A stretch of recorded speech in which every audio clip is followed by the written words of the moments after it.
Isinusulong naman ng Tax Management Association of the Philippines ang pagbabago sa tax bracket sa Pilipinas. Giit nila, hindi na dapat buwisan ang mga kumikita ng 25,000 piso kada buwan. Balitang hatid ni Maki Pulido.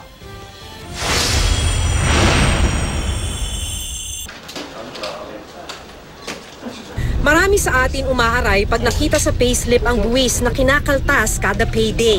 Kulang na lang kwentahin kung saan pa sana pwedeng gastusin ang nakaltas sa sweldo. Noong nakaraang buwan, inihayag ng economic team ni Pangulong Duterte ang pagsusulong ng progressive tax reform. Mas epektibong pangungulekta ng buwis at pag-adjust ng tax rate sa inflation rate. Kung tutuparin ng mga ito, pwedeng tumaas ang personal income bracket na bubuwisan para tumaas ang take-home pay ng mga empleyado. The income tax bracket is so outdated.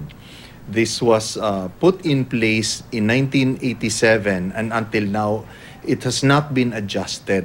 The 500,000 before is no longer the same amount of of money that you have today. Sa ngayon, nasa pinakamataas na income bracket ang may 500,000 pesos and up na taxable annual income o yung mga kumikita ng di bababa sa 40,000 pesos kada buwan. Ang buwis na babayaran nila ay 125,000 pesos plus 32% ng halagang sumobra sa 500,000 pesos. Ang panukala ng Tax Management Association of the Philippines, ang 500,000 bubuwisan ng 20,000 fixed tax. Para sa TMAP, dapat 2.5 million, hindi 500,000 ang pinakamataas na income bracket. Ang kumikita ng 25,000 kada buwan o 300,000 kada taon, hindi na raw dapat buwisan. They said that if you live in Metro Manila, you need to have at least an income of around 25,000 to be able to survive. And we said probably that's the amount that you should not be taxed because effectively that's just your living expenses. Ang gusto naman ng mga malalaking korporasyon, ibaba ang corporate tax mula 30% hanggang 20% para makaakit daw ang Pilipinas ng mga foreign investor. Pero nababahala dito ang grupong Freedom from Debt Coalition. Pero ang corporations, the big question is, are they paying their fair share? We don't even know if they're paying yung tamang tax, no? So dapat siguro i-review.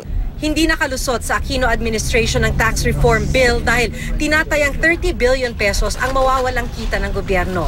Pero ayon sa TMAP, mababawi naman ito sa ibang paraan.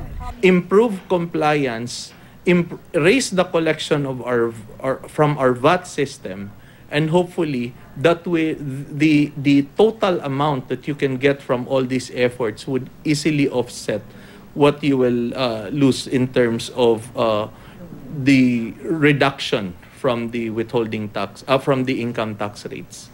Sa pagbubukas ng 17th Congress nitong Hulyo, isa sa inaasahan ay ang pagpanukala ng Administrasyong Duterte ng isang Tax Reform Act. Maki Pulido, GMA News.